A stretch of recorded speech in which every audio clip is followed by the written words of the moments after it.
Buenas noches, dominicanos y todos los que nos ven dentro y fuera del país, aquí en su canal Cinevisión 19 de Frente con Carlos Rubio y en el país por medio de YouTube en De Frente con Carlos Rubio. Hoy es un día importante, primero porque tenemos un invitado clase A que vamos a presentar en los próximos minutos y también porque quiero especificarle ciertos detalles que es importante que para ir siguiendo la línea del programa vayan entendiendo. Y es que, como todos saben, el aspecto de lavado, el aspecto de inversión y el aspecto financiero están correlacionados, no solamente por los sujetos obligados que son los bancos, sino por las operaciones financieras, tanto como los abogados, como los bancos, como personas que tienen que ver en el medio financiero. Algunas están protegidas, como los abogados, en materia de inversión, en el caso de que si van a recibir clientes o no, hay un derecho que les permite recibir en caso de defensa criminal y por eso tienen privilegios que en el sector financiero la misma ley 7202 establece que tienen el deber de responder de una manera más amplia ante las autoridades. ¿Por qué digo todo esto? Por la importancia del sector bancario y la diferencia de este con los otros sectores. Porque el banco es un sujeto obligado que responde al gobierno, al pueblo, no solamente en cuanto a sus ahorrantes, sino también responde en el aspecto del cumplimiento. ¿Por qué? Porque es la persona que recibe cuentas, que hace operaciones, que mueve por cuentas grandes y mueve mucho dinero en el cual podría ser afectado por lavado, por negligencia o a sabiendas. Por eso la ley lo castiga, la ignorancia deliberada o, no, o ya conocimiento pleno. Igual también quiero hablar sobre un caso brevemente de una persona que yo admiro y respeto mucho, que me llegó con un problema recientemente, y fue que le compraron una propiedad en unos 870 y pico de mil dólares. Él la vendió un poco hasta más barata del mercado porque necesitaba liquidez. La persona que le compró era una persona que no tenía problemas, más sin embargo había cierta sospecha de que estuviera realizando no operaciones. ¿Qué les quiero decir con esto? Ya se resolvió el problema porque no había nada, pero es bueno que las personas sepan que porque usted haga una sola operación, usted esté comprando un inmueble, usted decide vender un inmueble, vender un carro, o lo que sea, de alto costo, estamos hablando ya de cosas que valen más de 100,000 dólares, debería ser con todo, pero es más importante porque el lavado se presta en casos de narcotráfico, que es lo más grande en nuestro país, del delito precedente, ocurre una situación muy fuerte y es que usted debe hacerle una debida diligencia. Usted debe saber a quién le está vendiendo. No, que fue una vez, el tipo vino, era un efectivo, yo quería ese efectivo, yo no tengo problema, el tipo... Bueno, pero por lo menos aquí hay instituciones que ofrecen esa seguridad. Usted le pide una copia de su documento de identificación, verifica que no tenga problemas en la policía y en la misma policía, el departamento de Interpol, usted puede pedir una certificación de si hay algún problema o no con esa persona. Eso no le va a costar mucho dinero y va a ser rápido. Y usted hace eso y se cura en salud de cualquier problema luego. ¿Por qué? Porque usted está recibiendo un monto de dinero que usted puede justificar con una operación. Pero si la persona que le está comprando a usted tiene un problema o quiere lavar ese dinero, entonces ya él justifica porque él ya tiene una propiedad. Entonces es importante que las personas tomen en cuenta esto a la hora de hacer esas operaciones comerciales. Ahora quiero ya, con este preámbulo, presentarle a una persona que es importante en materia de supervisión bancaria.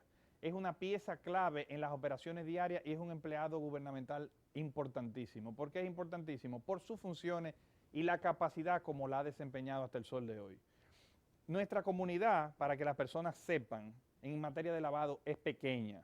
Los que de verdad nos dedicamos a especializarnos, tanto como abogados, como especialistas económicos, como la persona que estará aquí, que ejerce una función pública importante, somos un grupo muy cerrado, que nos conocemos y tratamos de difundir esto, porque los estados, bien lo ha dicho la Organización de Naciones Unidas, que claramente es el arma que han utilizado los estados para combatir el crimen organizado, el lavado de activos. Por eso es tan importante. Vamos a una pausa y luego regresamos.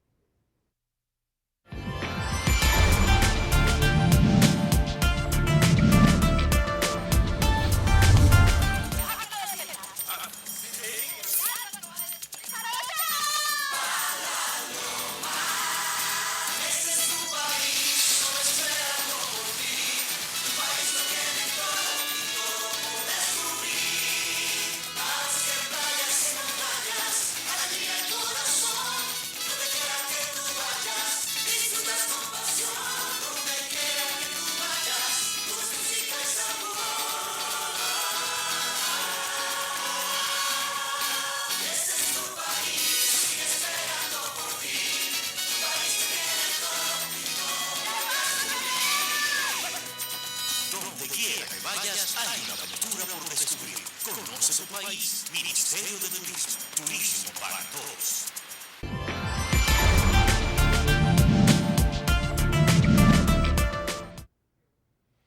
Bueno, queridos espectadores, aquí estamos con el amigo que tanto les hablé en el segmento anterior, porque es una persona que de verdad ha llevado el progreso desde que empezó la ley de lavado en nuestro país en el 2002 a la ejecución y las transformaciones que ha recibido el sistema económico, que ha recibido una acogida internacional muy respetada a nuestro país en materia de cumplimiento por el hecho de que se ha hecho una gestión en los avances adecuados.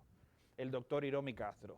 Buenas, doctor, ¿cómo se siente? Muchas gracias, Carlos. Un placer venir a tu programa y compartir contigo algunas reflexiones sobre el tema de la prevención del lavado de activos.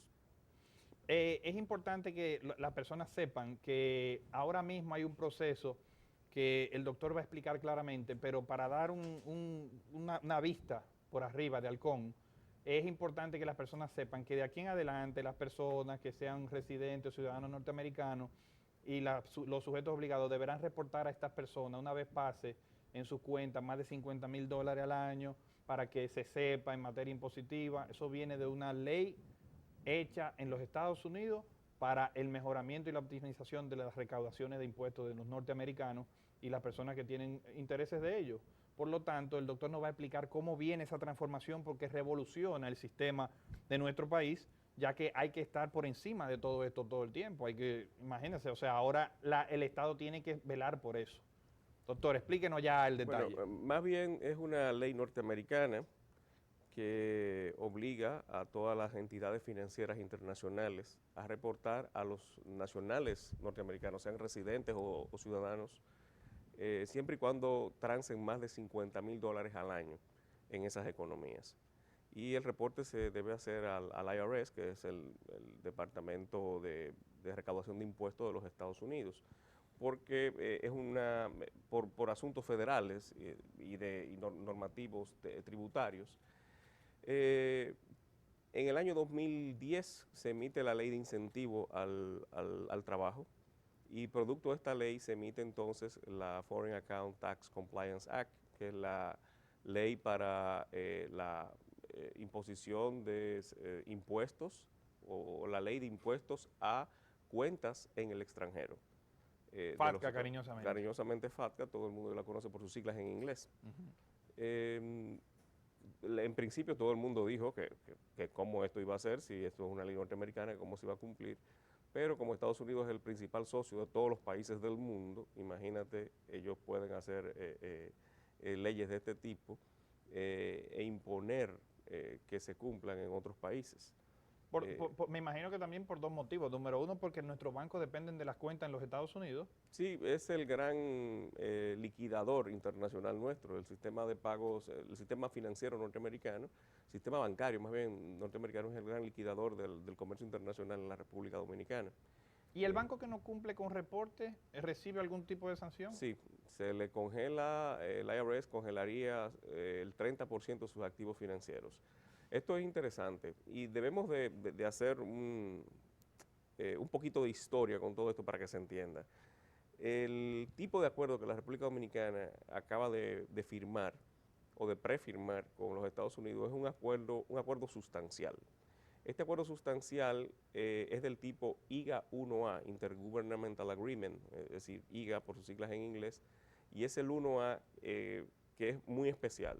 Es un acuerdo bilateral entre gobiernos, recíproco, que es una de las cosas más importantes que tiene el IGA 1A, pero para que este tipo de acuerdo pueda ser suscrito entre los dos países o entre Estados Unidos y cualquier otro país, debe existir un acuerdo previo. Y nosotros sí teníamos un acuerdo previo y por eso pudimos hacer este tipo de acuerdo. Al ser entre gobiernos, las entidades dominicanas, las entidades financieras dominicanas, que no solamente son bancarias, pueden ser entidades de seguro, planes de pensiones y demás, tienen que reportarle bancas de inversión, fideicomisos, ahora con la nueva ley que hay empresas que se crearán solamente para dar este tipo de negocios, este tipo de servicios. Deben de reportar entonces a impuestos internos. e impuestos internos una vez entonces reportará al IRS en los Estados Unidos por ser sus iguales, es decir, por ser iguales. Lo mismo hará el IRS con los dominicanos que transen más de $50,000 en los Estados Unidos y las empresas dominicanas que transen más de $250,000 en Estados Unidos, que es lo mismo que va a aplicar para los norteamericanos.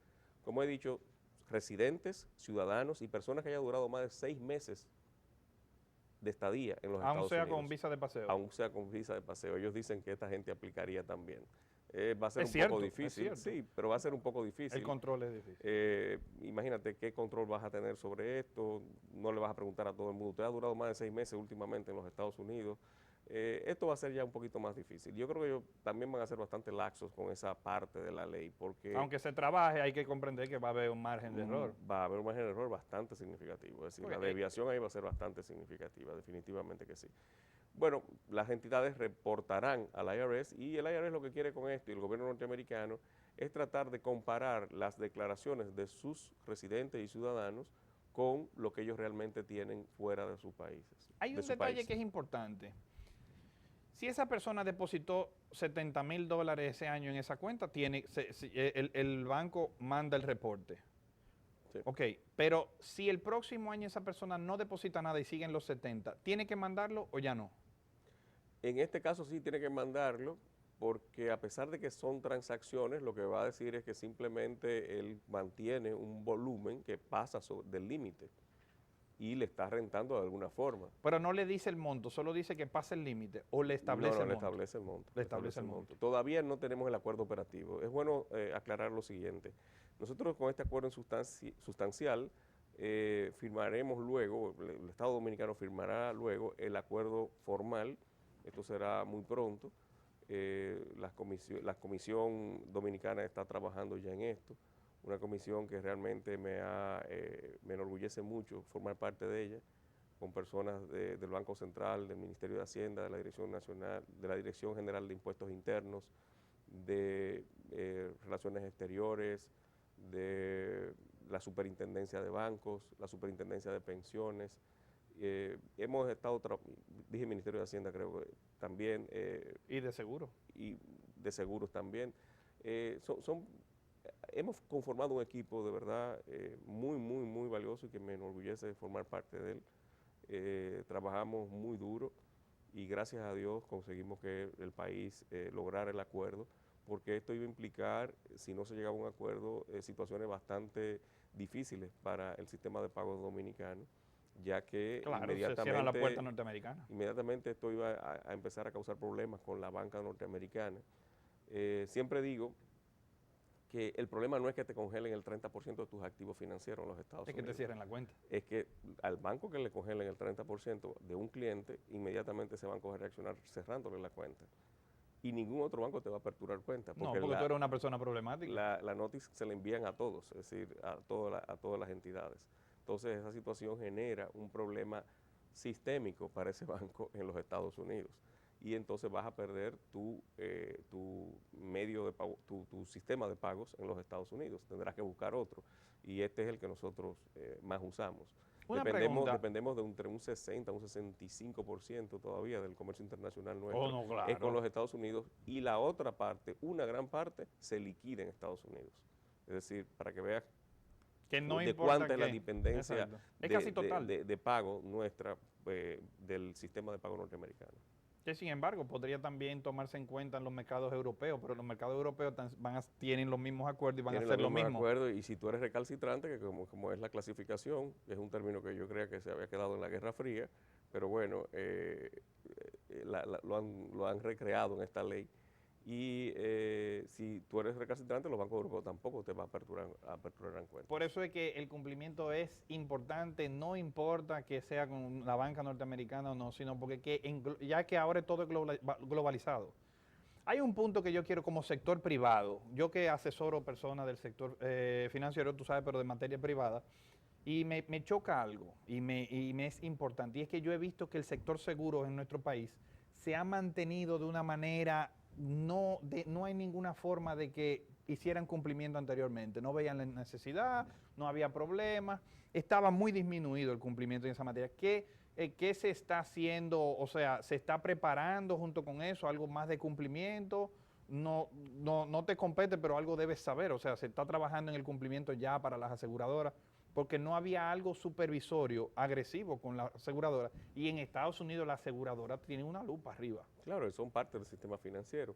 Y sí, tengo entendido que incluso la asociación que agrupa a las aseguradoras en el país ha hecho ya actividades de formación, tiene sus oficiales de cumplimiento y sé que ya se está estructurando, según me dijo la doctora Dulce Luciano, que en la Superintendencia de Seguros, la doctora Dulce Luciano es la directora de la Unidad de Análisis Financiero del Comité Nacional contra el Lavado de Activos, que ojalá un día la puedas traer porque de verdad sería muy enriquecedor que ella hable sobre la unidad. Ha hecho un trabajo excelente, lo mismo que el magistrado Miranda Villalona. No, que el magistrado Miranda Villalona es una estrella. Que juega una tercera base de Grandes Ligas sin guantes, ¿verdad? Como quien dice, porque es mucho el trabajo que hay ahí. El fiscal en materia de lavado, que es el encargado en materia de lavado de las investigaciones, pero aparte de eso es el fiscal más trabajador. Y lo que me gusta de él, que ahora ya hay una relación de amistad. Yo recuerdo que un día tenía un problema y yo fui donde él, sin conocerlo, sin aplicar, que fulano ya, y me recibió, me escuchó, me dio mi respuesta y me fui. O sea, el trato de él, la verdad que hay que decirlo. Claro que sí. Clase un saludo a Dani y a Dulce, mis hermanos. Pues Dulce sí me comunicó que ya se estaba estructurando dentro de la Superintendencia de Valores la unidad de cumplimiento para lo que es supervisión de todas las entidades de aseguradoras y reaseguradoras del país y agentes de seguro. Eso es importante porque realmente era un issue que teníamos en el informe es público, está ahí, pero ya eso se está corrigiendo y va a ser muy importante porque tenemos evaluación país en otoño del año que viene. ¿Y cuándo empieza el FATCA a empezar a mandarle a sus clientes que hablen sobre esos datos? Ya los bancos están haciéndolo. De hecho, los bancos ya hace mucho que tienen su GIN o su GIIN, que es el número para reporte. Todas las entidades de intermediación financiera de la República Dominicana ya lo tienen. Ah, pues vamos bien. Sí, ya hace bastante que lo tienen. La superintendencia ha ido trabajando en esto desde hace bastante tiempo. Nos faltaba la firma, gracias a Dios está. Como te digo, falta el acuerdo ya formal, pero eso es cuestión de un mes, 2 meses, y tenemos hasta diciembre para firmarlo. Y luego viene el acuerdo operativo, porque debemos de llegar a un acuerdo y firmar un acuerdo con los Estados Unidos de cómo va a ser la forma en porque el operativo depende del acuerdo primario. Exactamente. Entonces, ¿cómo vamos a aplicar esto? Como la ley y los decretos de cumplimiento, ¿verdad? Entonces, ahora vendrá esa fase donde ya hemos conformado incluso los equipos técnicos para que lleguen a un acuerdo con los técnicos del Tesoro y del IRS para el reporte. Esto básicamente será con Dirección General de Impuestos Internos. ¿Cuándo se empiezan a mandar los reportes? El primer reporte debe enviarse el 1 de enero del 2015, que será el reporte de todos los clientes norteamericanos. No importa que transes más de $50,000, pero ahí no se va a enviar cantidades, sino mira, yo tengo norteamericanos a estos. Luego entonces, creo que en septiembre se hará el primer reporte del 2015. De esas operaciones. De esas operaciones de los clientes actuales. Y de los clientes preexistentes, es decir, ya de más de un año de existencia a 3 años, será hasta el 2016 y creo que ya los clientes de 5 años será hasta el 2017. Básicamente en verano serán las fechas, es lo que he podido ver hasta el momento porque faltarán algunas noticias que ellos darán para establecer las fechas claves y definitivas de los reportes, porque FATCA ha sido retardado 3 veces ya. Es decir, esto bueno, es que en materia de cumplimiento es demasiado difícil. Es demasiado exigencia. Es decir, como le decían los alemanes en principio de esto, decían los alemanes, ok, está muy bien, pero ¿quién nos va a pagar a nosotros la debida diligencia que tenemos que hacer para nosotros reportarle a ustedes? Claro. ¿A quién le debo mandar la factura, verdad? Y ahí es que entonces ellos empiezan a sincerizar la ley un poco, a hacerla más cumplible y entonces determinan los diferentes tipos de acuerdos. Alemania firma, claro está, un IGA 1A también con los Estados Unidos, que tiene la ventaja de que es recíproco también. Es decir, que vamos a recibir, la Dirección General de Impuestos Internos recibirá informaciones de los dominicanos y podrá entonces macharla, es decir, compararla. O sea que en materia positiva nosotros vamos a compensar también. Claro que sí, el Estado Dominicano también va a compensar. Va a beneficiarse. definitivamente que sí. Bueno, pues entonces... Mucha gente, Carlos, nos pregunta a nosotros, sí, pero venga, ¿y por qué la superintendencia ha liderado esto si esto es algo más impositivo? Y es No, el simplemente control de los sujetos obligados. porque quienes iban a salir más afectados en este proceso eran las Los entidades bancos. financieras. Entonces nosotros por eso dimos el paso adelante y coordinamos, pero de verdad Porque como sea, en el el sector equipo seguro- ha sido un equipo magnífico, que me enorgullezco mucho de ser parte del mismo.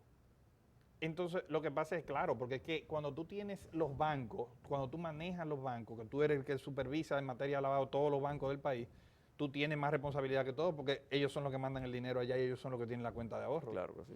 Entonces es importante y qué bueno que has sido tú, porque tú has sido diligente. Y mira, yo no he de verdad te lo digo, que desde que lo sé, te acuerdas en el programa de radio de la Sí, Z, sí, cierto. que fuimos y estuvimos hablando de eso, yo recuerdo como ahora que tú me dijiste cómo se estaba trabajando y yo te dije, coño, pero en el 14 está rápido. Estamos trabajando y yo, bueno, eso lo veo difícil. Y mira cómo tú has logrado todo eso. Eso es algo que el país te debe agradecer.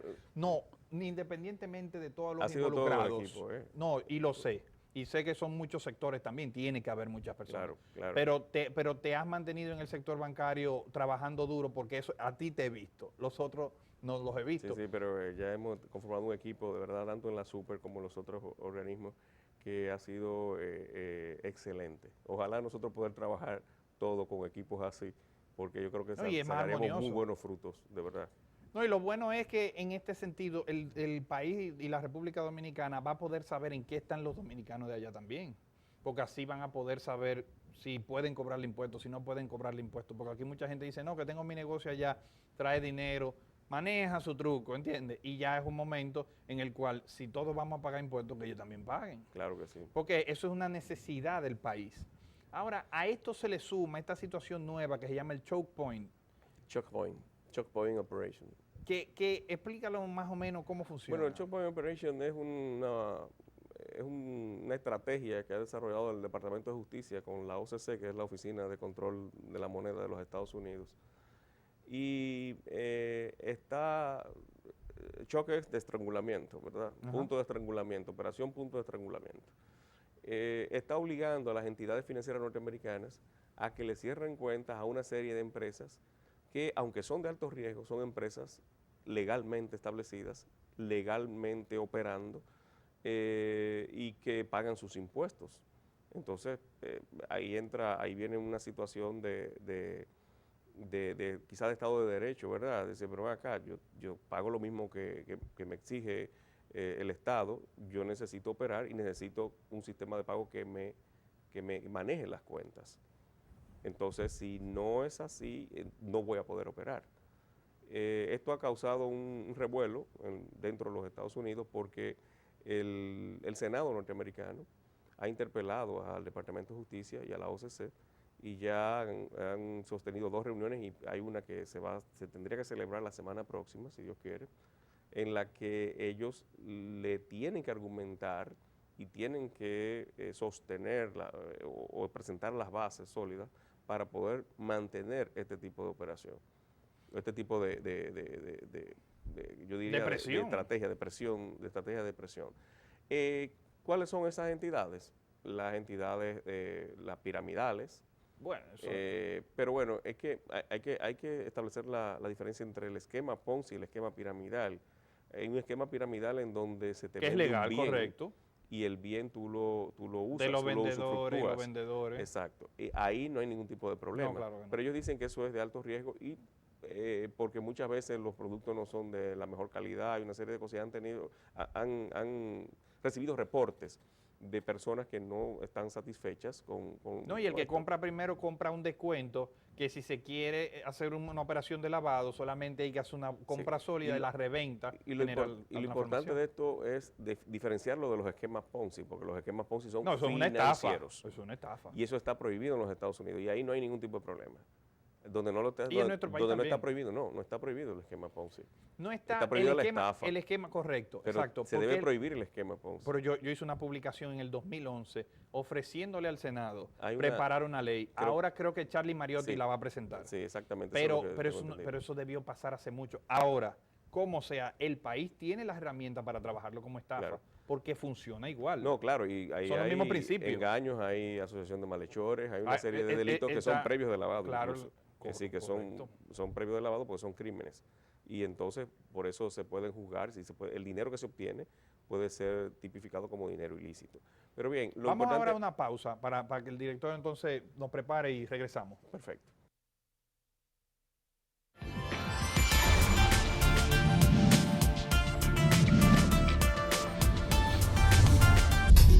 Usted está viendo un canal libre e independiente. Cinevisión, Canal 19.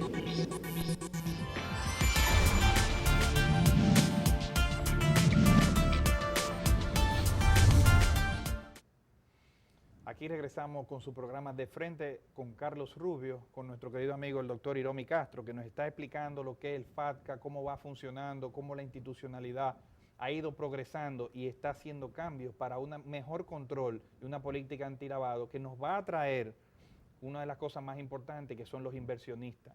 Cuando tú bajas el riesgo país, los inversionistas se sienten atraídos a traer su dinero. Y aquí no solamente podemos ser turismo, aquí el sector financiero tiene mucha esperanza. El centro financiero, que no sé si algún día lo terminemos, Dios quiera que sí. Ya aprobaron la ley. Ya aprobaron la, qué bueno. En esta semana las modificaciones que se necesitaban fueron aprobadas.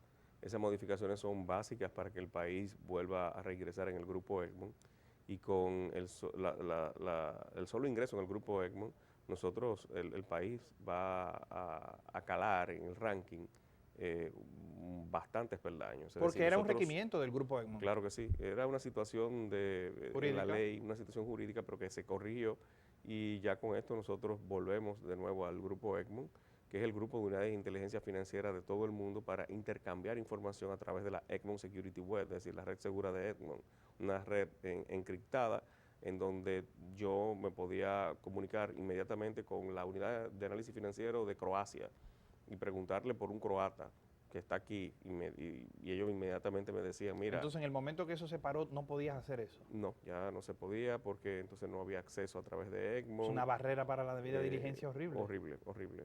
Pero gracias a Dios eso lo hemos ido Solucionado. superando, tanto la situación de que no teníamos tipificado el financiamiento del terrorismo como un crimen, pero lo logramos en 2008. Sí, correcto. Y ahora ya con esta corrección a la ley, creo que ya nosotros entramos, y creo que el centro financiero también será una realidad. Una pregunta, ahora que tú hablaste de la modificación a la ley. En materia impositiva, en España, nuestra ley tiene mucho influjo de la ley española y de la americana. Y en el 2002 que se promulga la ley dominicana del delito de lavado de activos, en el 2003, correcto, sí, en España se modifica la ley y se pone como delito precedente la materia impositiva, pero como la ley nuestra no ha sido modificada, esto quedó fuera. Y eso genera ciertos problemas, no solamente por materia impositiva, sino que esa es la forma de tú encontrar las transacciones más pequeñas, porque en materia impositiva hay un control mucho más amplio. Claro. ¿Qué se está pensando hacer? Si ya se hizo, se va a hacer. Déjame terminar la idea que veníamos antes del corte, que para que los televidentes no se queden con una idea amorfa de lo del choke point. Okay. No solamente son los negocios piramidales, también las empresas que venden armas. Tú sabes que son muy importantes en los Estados Unidos, básicamente los Estados Unidos. La NRA debe estar bastante molesta. Las empresas que venden municiones, las empresas financieras extranjeras, que ahí es que donde viene el gran problema. Claro, y viene un gran problema porque los senadores han recibido presión de sus representados diciéndole, mira, yo pago impuestos, me están cerrando la cuenta, me están haciendo la vida imposible, y yo no le puedo vender a este cliente porque ahora no me puede pagar porque le han cerrado la cuenta a su banco liquidador. El banco liquidador local le cierra la cuenta a su banco, a quien lo opera desde su país. Entonces no me puede pagar la factura, tenemos que buscar otra forma de pago de factura. ¿A quién le voy a vender? Dentro de poco tendré que cerrar y va a aumentar entonces el desempleo cuando ellos están propugnando por mejorar los niveles de empleo y deprimir el desempleo. Y lo han ido logrando poco a poco. Ahora mismo creo que está en un 7 punto y algo por ciento. Ha mejorado mucho. Y inmediatamente los senadores reaccionaron y por eso han hecho estas reuniones. Y un poco chocante también que vi que los servicios de conocer personas por internet Sí, también están incluidos. todo lo Eso es que un sea, absurdo. todo lo que sea negocios virtuales son de alto riesgo y ellos lo catalogan como tales y están presionando para que les cierren las cuentas. Pero el futuro es la tecnología, el futuro es es la internet. tecnología, el futuro incluso que De ahí vienen las hablaremos monedas, las monedas virtuales, Correcto. las monedas encriptadas y todo eso. Que ahora son efectivas y funcionan. Claro que sí, el Bitcoin, que es algo que quizás debemos hacer un programa completo solamente para hablar y orientar a las personas de lo que es, porque creo que definitivamente es una realidad y una realidad creciente. Ahora, en lo personal te lo dije hace un año, que eso iba para arriba. Sí, sí, yo me acuerdo perfectamente. Yo hace un año no lo creía, pero ya hace aproximadamente más de 6 meses que definitivamente... El primer estoy cajero en convencido. México, tienen el primer cajero de Bitcoin en Sí, México. y ya hay cajeros en Europa, en Estados Unidos. Es muy interesante, definitivamente. Bien, pero vamos a lo de la ley. Ujú. Para que tú veas cómo son las cosas. La primera ley contra lavado que se emite aquí, sí tenía el delito fiscal como un crimen precedente. Luego la modifican un mes después. La modifican. Era muy fuerte en el momento. Era bastante fuerte, pero la modifican y le quitan esto. Y nunca se habló de eso. Pero realmente lo que se le quite y el interés era quitarle el delito precedente del crimen de evasión fiscal como tal. Porque esto había pasado como un delito precedente. Ahora, Gafi, presionado por los G10, que son quienes manejan Gafi, el Grupo de Acción Financiera Internacional, producto de la crisis de 2008 y de todo esto, como hemos visto, de FATCA, de la ley, ahora una ley de 1977 que los Estados Unidos han traído y están presionando la ley del soborno. Ellos ahora como que la han revitalizado, y es una ley que existe desde el 77, pero entonces están incentivando a que se cumpla más ahora. Pero es un asunto por recaudación definitivamente. Tú sabes que el déficit fiscal es más amplio en Estados Unidos ahora mismo, sí, y necesitan recaudar más y necesitan sincerizar más sus cuentas fiscales. Bueno, pero Estados Unidos también tiene leyes hasta en contra de los sobornos cuando sean compañía de ellos y sí, todo sí, eso internacionalmente. Esa es la ley de soborno internacional. Pero para poner un ejemplo, a lo que era Banana Chiquita en África, o en América del Sur, perdón, en Colombia. En Colombia fue que tuvieron un problema muy grave y la demanda fue porque ellos le pagaban a la FARC. Sí.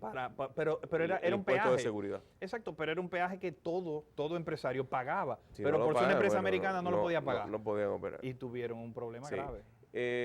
Gafi ahora, entre las novedades en la nueva 40 recomendaciones, recuerda que primero eran 40, luego eran 40 más 8, luego 40 más 9, luego que entonces, no la complicaba. Ahora, sí, claro, y ahora 40 no más porque fundieron las 9, que eran las 9 especiales sobre terrorismo, o financiamiento del terrorismo más bien. Entonces ya eso se ha fundido en las otras 40 y son 40 recomendaciones, que son como los 10 mandamientos de prevención de lavado de activos en todo el mundo. Así como las normas de Basilea, que ahora son 29.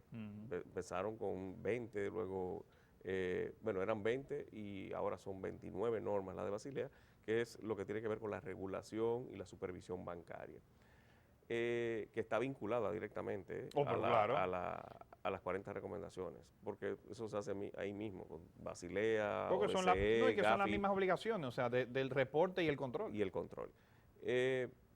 Ahora, entre las novedades está que están obligando a los estados como un estándar internacional de identificar el crimen el delito fiscal como un crimen precedente de lavado de activos. Es decir, el delito fiscal, más bien, he dicho crimen, no soy abogado, me perdonen, el delito fiscal como un crimen precedente del lavado de activos. Pero todo esto es producto de la crisis, todo esto es producto de un nuevo orden que se está forjando. No, y ya el Gafi en el 2010 creo que fue que lo implementó. Sí, no, en el 2012. 2012 la renovación o la revisión de cuando las 40 se funde en el 2012. Cuando se funde, y ahí es que entonces aparece la exigencia de que el delito fiscal sea un delito precedente del lavado de activos, que creo que es lo más trascendente de esa modificación, de esa revisión del 2012. Y lo más difícil de controlar. bastante, diría. ¿Y en qué proceso vamos entonces para cumplir con el GAFI? ¿En qué proceso va esa ley? ¿Se va a modificar? La ley 7202 era una ley, es una ley muy buena. Para entonces era una ley de avanzada, Sí. pero ya necesita modificarse en los topes de reporte. Ahora mismo no son solamente $10,000, es decir, $10,000 para todas las operaciones económicas. Que no debe ser. Pero para... En Estados Unidos por $1,000, si es un casino, tiene que reportar. Exactamente, ya no, eso es por GAFI. $1,000 para juegos de azar, $3,000 para transferencias. Entonces los topes han ido modificándose porque realmente hay negocios muy especializados que son, por su naturaleza, son diferentes. Entonces los niveles de riesgo también... Son más altos. Pero hay un punto que es muy extraño. Como sea, hay que sumarle a eso la inflación. Sí, y vámonos a la ley norteamericana, que es del 80 y pico. Es la ley secreto bancario, porque No. en Estados Unidos no existe una ley de lavado, No. sino que la ley de secreto La bancario 1956 y la incluye. 1957, que trata la transferencia y el problema relacionado al lavado de activos y el delito precedente. Esa ley claramente tiene también, yo no recuerdo si 80 y pico, 90 y pico, pero En tiene... 90, en principio los 90. Y tiene los $10,000. La de nosotros 2002 tiene los $10,000. Ahora se están reduciendo. En España, si tú no puedes hacer operaciones en efectivo como proveedor de servicio por más de 3.500 euros. Igual que en México con $3,000 al día. Pero en Europa 3.500 porque no hay el riesgo que México, porque México es un país de súper alto Sí, riesgo. básicamente en el norte de México. Pero bueno, Pero no, lo que te quiero resaltar con esto es lo siguiente. ¿Por qué con la inflación, los déficits y todo esto, se bajan los montos en vez de subirlos? Porque esos montos son pírricos. Tú no me vas a decir a mí que... no, $10,000 no es lo mismo ahora que lo fue Porque en el 2002. 90, $10,000, en el 90 y pico, $10,000, tú sacabas un carro con eso. O sea, una máquina. Siguen siendo No, es un buen importantes, dinero. pero realmente no, es decir, la inflación, claro, hace sus estragos reales sobre el Eso es menos del 50% de lo que era en el cambio. 90. Y lo afecta definitivamente. Ya no, en términos reales, el poder adquisitivo que tiene $10,000 no es lo mismo. El valor del dinero a través del tiempo te lo explica y también la Por eso la entonces, inflación. ¿por qué reducirlo? O sea, hay suficiente control como para que el dinero que fluye en el mundo sea más, todo sea más y ellos entonces controlen menos. El problema es que las estructuraciones se han diversificado y los casos que han surgido por estructurar operaciones han sido impensables. Y controlar el pitufeo también. Eso mismo, las estructuraciones de las operaciones. Y por eso entonces lo que en vez de aumentarlo en función de la inflación, lo que se ha hecho es reducirlo y dejar el mismo tope. Subiéndole costos a los sujetos obligados. Claro que sí, siempre se suben los costos, lamentablemente, porque las debidas diligencias empiezan a ampliarse. Es decir, lo que era una debida diligencia normal antes ya no es suficiente. Ahora una debida diligencia normal de ahora era una debida diligencia ampliada en el año 2002. Correcto. Ahora no, ahora la debida diligencia ampliada te exige a ti conocer al cliente de tu cliente. Tú dices, pero ¿y cómo voy a El hacer beneficial eso? owner. Exacto. El que Entonces, recibe el ahora, beneficio real. Ahora va más allá. Y por eso muchos me dicen, pero vea que ¿cómo yo puedo llegar hasta ahí? Yo no soy policía. Dice, no, pero tú tienes que conocer al cliente de tu cliente. Porque también tu cliente depende de ese. Y puede hacer que la dependencia sea demasiado alta. Por eso tú tienes Y que saber nuble quién su es. juicio.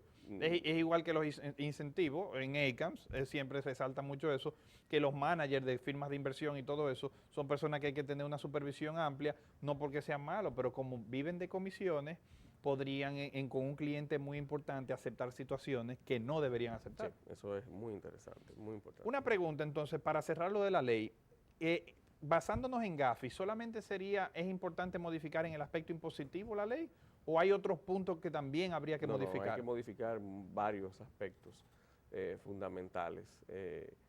En el capítulo ACAMS de la República Dominicana, ACAMS es la Asociación de Consultores Especialistas Certificados Antilavado de Activos, una organización mundial que certifica y licencia a personas en prevención de lavado de activos. Siempre digo prevención de lavado de activos porque si dicen el lavado de activos, entonces tú eres un lavador. Pero bueno. Paréntesis, es que la ley lo ve como lavado de activos. Sí. Pero siempre explicar eso es cierto. El civil normalmente bueno. lo ve y dice, bueno, pero espérate, ¿en qué es el que está? Este es un experto en lavado. Exacto. Bien, pero es en prevención. Nosotros sometimos una serie de argumentos y puntos que son muy válidos para el cambio de la ley. Uno de los puntos es una mayor independencia de la unidad de análisis financiero, ampliación del Comité Nacional contra el Lavado de Activos, cuando hablo de independencia es una mayor autonomía definitiva de la unidad de análisis financiero. Ok. Incluso con su presupuesto y con todo lo que es la operatividad. ¿En las entidades financieras? No, de la unidad de análisis financiero. Ah, la UAF, perdón. La UAF, de la Ok. unidad de análisis financiero del Comité Nacional contra el Lavado de Activos. Ampliar el comité, los topes, es decir, los topes, modificarlos según Gafi, tipificar el lavado, el delito precedente, ampliar el delito precedente incluso, como dice Gafi, a los delitos contra La agravante con... los delitos contra el medio ambiente. Ah, no sabía. Gafi lo está exigiendo, que el delito de medio ambiente también sean delitos predicados de lavado de activos y nosotros no lo tenemos. Hay una serie de puntos que pasan de 20 que deberían ser incluidos en la nueva ley para adecuarla a los tiempos, definitivamente. Hay muchas cosas que las podemos hacer, pero quizás no estén bien sustentadas legalmente, que los fiscales aprovechan, pero quizás no con todo el poder que necesitan, y una vez nos hagan la evaluación nos los van a exigir definitivamente. Y entonces, ¿cómo es los reportes los bancos? Por ejemplo, todos los bancos hacen reportes de esas operaciones, los ROS, reporte de operación sospechosa. ¿Qué se está haciendo para digitalizar eso? ¿Se está haciendo? Sí, porque es muy difícil con todos los papeles. Claro que sí. Los reportes de operaciones sospechosas llegan de forma electrónica, pero también se le solicita, por ser tan especial y por la naturaleza de los mismos, que lo hagan de manera física. Pero nosotros no analizamos reportes de operaciones sospechosas porque esa es una responsabilidad pura, simple y definitivamente de la unidad de análisis financiero. La superintendencia solamente toma las cantidades de reportes de operaciones sospechosas y la naturaleza de las mismas para establecer perfiles de riesgo y para las entidades. Y con eso nosotros sabemos los niveles de riesgo que puede tener una entidad, qué sector qué le puede tipo de afectar supervisión más a tengo esa que entidad, si, es decir, el tipo de supervisión que le debo de hacer, si es más intensa, menos intensa, por el ranking que se le pueda dar a esa entidad en función del riesgo que ofrezca o que exprese, etcétera, etcétera. El señor Rafael Camilo, superintendente de banco, es una persona muy interesada en que todo esto se lleve a cabo y en llevar el control de las entidades de intermediación financiera en sus operaciones. Bueno, supervisado mucho progreso. Para establecer los niveles de riesgo, porque nuestro rol es un rol de supervisión.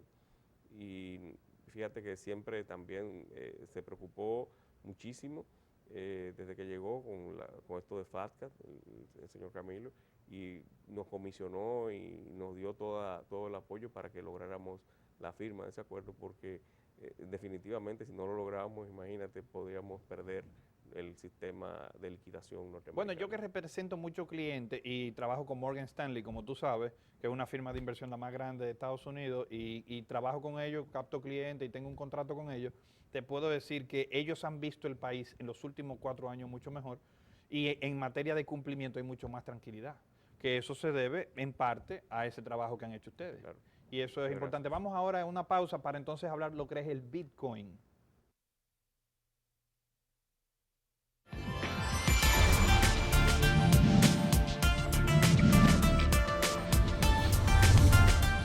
El calor y todas las formas de combatirlo usan electricidad. Combátelo con prudencia y evita el aumento de tu factura eléctrica. Regula el termostato del aire acondicionado entre 23 y 25 grados y apágalo si no vas a estar en la habitación. Nunca dejes el abanico encendido si no lo vas a usar. Evita mantener la nevera abierta sin necesidad. Planifícate a la hora de lavar y junta cierta cantidad de ropa para un solo planchado. Controla el uso del calentador de agua. Ahorra energía y no calientes tu factura. Para más consejos sobre ahorro de energía, visita cdee.gov.do. Corporación Dominicana de Empresas Eléctricas Estatales, trabajando hacia la solución definitiva.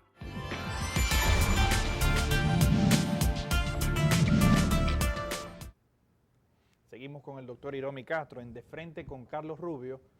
Doctor, explíquenos entonces más o menos qué es el Bitcoin, las criptomonedas, y qué está haciendo para supervisar, porque se están haciendo controles. Vi que Nueva York ya está promulgando la ley para controlarlo. en Estados Unidos se están tomando medidas porque ya ha crecido de una manera galopante y hay que controlar esos fondos para que no haya un lavado intenso y el crimen organizado no se amarre ahí ahora. Sí, definitivamente uno de los mayores riesgos que tienen las monedas virtuales es que se lave dinero ilícito a través de las mismas. Bitcoin es una moneda virtual muy difundida ahora mismo, muy aceptada ahora mismo. Con su creación en el año 2008, 2010, los creadores resolvieron el problema del doble gasto. El doble gasto surgía en las monedas virtuales porque una persona podía utilizar una moneda virtual pero quedarse con las copias de la moneda y poder gastarla 2 veces. Entonces por eso le llamaban el problema del doble gasto. A menos que tú tuvieras un liquidador, un banco, un money transfer, un MSB que te sirviera como tal, y era un tercero involucrado en una transacción. Okay. Tú me querías enviar $100 a mí, lo podías hacer a través de PayPal, MoneyGram, lo que tú quieras, no quiero mencionar uno en específico, 2 en específico, pero cualquiera, y ellos cobraban su comisión por el envío que tú me hacías a mí. Correcto. En este caso no hay comisiones, hay una plataforma en la que cualquiera puede acceder y se crea una clave pública que es la que sale en esa plataforma y tú vas a ver todas las claves públicas que existen allí y tienes una clave privada que es la que tú utilizas para hacer las operaciones tuyas. Entonces, si Carlos, como clave pública, tiene a Rubio como clave secreta, tu clave particular, le quiere enviar a Iromi, que es la clave pública mía, pero Castro es mi clave privada. Tú tienes entonces que tu clave pública es la que se ve, le pones esto y le das la orden de lo que tú tienes, acreditado, claro está, porque tampoco va a ser, tú no vas a tener nada y vas a mandar algo, y me puedes enviar a mí. Entonces yo la recibo, pero para yo accederla, entonces también tengo que poner mi clave privada, y ahí entonces se me acredita ese dinero a mí. ¿Se acredita dónde? Se acredita en una cuenta que tú tienes ahí, que es una cuenta virtual también. Ahora, me dicen, como todo el mundo pregunta, pero ajá, ¿dónde está el dinero? Bueno, no, si yo te compro a ti, yo te puedo comprar un Bitcoin y te transfiero a tu cuenta bancaria por otro lado. Es decir, esa parte de la operación es una parte de la operación normal. Yo te digo, ok, yo quiero tanto Bitcoin y yo te pago a tu cuenta. ¿Cuál es tu cuenta? Yo te la transfiero por otro tipo de medio de pago, ¿verdad? Y cuando lo recibo, lo vendo. Cuando lo recibes, lo vendes, exactamente. No hay ningún tipo de problema, tú vendes. O lo dejas ahí porque a veces se puede valorizar. Sí, claro que sí, o tú lo utilizas para cualquier cosa. Una de las ventajas que tiene Bitcoin es que es aceptado por muchas empresas ya. Es decir, una de las empresas más grandes de los Estados Unidos, Walmart, acepta Bitcoin. ¿Ya está aceptando Los trenes Bitcoin? aves aceptan Bitcoin. Nosotros tenemos hoteles aquí que aceptan Bitcoin en la República Dominicana. Y hay personas que de alguna forma están vendiendo Bitcoin en efectivo. Lo tienen en la red, eso se está debe regularse. Y de hecho nosotros estamos trabajando en una propuesta de regulación de Bitcoin, tanto en la superintendencia como en el Banco Central, porque realmente es una realidad. Yo estoy pensando personalmente en invertir en Bitcoin. Bueno, qué bueno que sea así. Creo que el futuro de las monedas está ahí también, sí, en el área virtual. Por la facilidad y el control. Y el control, exacto, porque siempre hay rastro, ¿eh? Aunque lo malo de esto es que no es personalizado, tú no sabes con quién estás realmente trabajando. Y ahí es que viene el gran reto de nosotros las autoridades. Ya Nueva York ha emitido la regulación, nosotros la tenemos, la estamos trabajando, la estamos revisando, también la ley de Bitcoin de Canadá, las regulaciones emitidas por el FinCEN también la estamos analizando, la emitida por los alemanes, que fue de los primeros países que dijo, mira, sí, esto es una realidad, esto tenemos... Y no vamos a estar frenados por eso, claro que no. Bolivia sí emitió una ley donde dice que prohíbe las transacciones con Bitcoin. Eso va a ser imposible porque es muy difícil de regular. Tú lo que tienes es que establecer un tipo de parámetro que sea cumplible, y eso lleva atraso al país, que genere transparencia. Correcto. Claro, va a generar problemas, se van a transar operaciones en Bitcoin y va a ser muy difícil. No, el principio de la regulación va a ser un camino tortuoso para las autoridades, pero es el futuro y hay que irse preparando. ¿Qué tiene de particular el Bitcoin? Aparte de que resuelve lo del doble gasto. Porque esa plataforma, una vez que tú gastas un Bitcoin, ya ese Bitcoin sale de ti y lo que tú obtuviste por él lo tienes por otro lado o lo tienes ahí mismo. Es decir, no es posible que se vuelva a ti, a menos que tú compres de nuevo o lo generes. No tiene un aval soberano, no tiene un aval en ningún tipo de moneda, de metal, en oro ni en nada. Simplemente la confianza, lo que dice la oferta y la demanda diariamente. Ayer estaba en 623. No, la volatilidad por perdón, eso. el miércoles en la mañana, aproximadamente 10 de la mañana, hora local, 4 y tanto quizás de hora de Europa, estaba en $623.62. Es lo que tengo ahora, ¿verdad? Fue la última vez que chequeé el Pero sí, Bitcoin. pero es cierto, la volatilidad es peligrosa porque no está respaldado en nada. Pero protege también de cierta forma en lo que ellos quieren ahora mismo en un principio, que es el anonimato y el cero control estatal, solamente un control para que no, por la emisión de moneda y eso, porque un banco central no puede aplicar ahí. No puede aplicar. ¿Entiendes? Eso es de los grandes problemas que tienen los bancos centrales ahora con sus políticas monetarias, y tienen una moneda que no está sustentada, no hay una No hay forma, solamente la oferta y la demanda la regula. La oferta y la demanda es la que la regula. En marzo hubo una crisis, en febrero hubo una crisis, cuando Mt. Gox, que es era una de las principales entidades que transaba Bitcoin, se fue a la quiebra porque, vamos a decir, no estaba sujeta a regulación, no estaba sujeta a supervisión, y relajó una serie de transacciones, y esto se vino abajo por una serie de irresponsabilidades, pero afectó el precio del Bitcoin en un momento determinado, pero se recuperó. Pero claro, en Porque diciembre estaba en 600 y pico, llegó a caer a 300, y volvió a 600 y pico. 600 y pico, está ahora mismo en 600 y pico. Se mantiene fluctuando en unos niveles bastante estables, entre 500 a 600 y tanto. De verdad es una realidad, y creo que no hay marcha atrás. Es tan interesante que la generación de Bitcoin es finita, no infinita. Correcto. ¿Y cómo se obtiene un Bitcoin? A través de minería, minando, pero ¿cómo? No con un pico y una pala, ¿verdad? No. Sino a través de Equipos. resolver problemas con algoritmos. Exactamente. Y mientras más se generan Bitcoin, más difícil se van poniendo los problemas. Y Por el eso costo es más elevado. Y el costo es más elevado. Bueno, sí, claro, porque tienes que invertir más tiempo y todo eso. Y ellos tienen proyectado que el último Bitcoin se va a generar en el 2033, y serán solamente 41 millones de Bitcoin. Millones. Millones. 41 millones de Bitcoin se van a generar. Tienen previsto esto para el 2033. Bueno, doctor, ahora nosotros ya tenemos que cerrar el programa, pero es importante este tema y también ahora la competencia, porque el Bitcoin ahora ya han salido que están respaldadas con el dólar, otra moneda, y también la que está respaldada en el oro, que es el Incoin. Incoin, sí. Entonces vamos también a tratarlo, pero yo creo que el Bitcoin es el que lleva la ventaja por el aspecto de la oferta y la demanda. Y lo que han aceptado. Exacto. Entonces, mientras más aceptación hay, más va a crecer, y no hay un influjo de alguien que quiera cerrar la llave o abrir más de la cuenta. Entonces eso le da una libertad que a las personas, hay muchas personas que lo que quieren es esa libertad, aunque el Bitcoin, señores, tiene un control. El Bitcoin reporta, dentro de cada transacción hay una hoja digital de dónde eso viene, de dónde ha salido y por dónde ha pasado exactamente, que por eso las autoridades tienen esa ventaja. Señores, ha sido un gusto tenerlo, doctor Hiromi Castro, que nos ilustre. Queremos que venga luego para hablar de la cryptocurrency, criptomonedas más detalladamente, y le agradecemos su participación. Mucho gusto, Carlos. En nombre del programa, señor superintendente, le agradecemos también tu invitación. El superintendente de Banco, el señor Rafael Camilo, y de todo el equipo técnico de la superintendencia. Entiéndale que lo vi el otro día, y le extiéndale mi más fuerte cariño y aprecio. Señores, ha sido un gusto compartir con ustedes. En materia de inversión vamos a seguir tratando inversión extranjera, cómo se va moviendo y la inversión en nuestro país y la que va saliendo, para que entendamos más o menos qué está pasando en nuestro país en la materia financiera y también en materia económica, para justificar también por qué nuestro país quizás no tenga la mejor producción nacional, pero tiene un futuro brillante a través de una buena administración. No voy a defender partido, no, pero a través de una buena administración nuestro país tiene muchas esperanzas para seguir progresando. Carlos Rubio, pasen buen resto del fin de semana.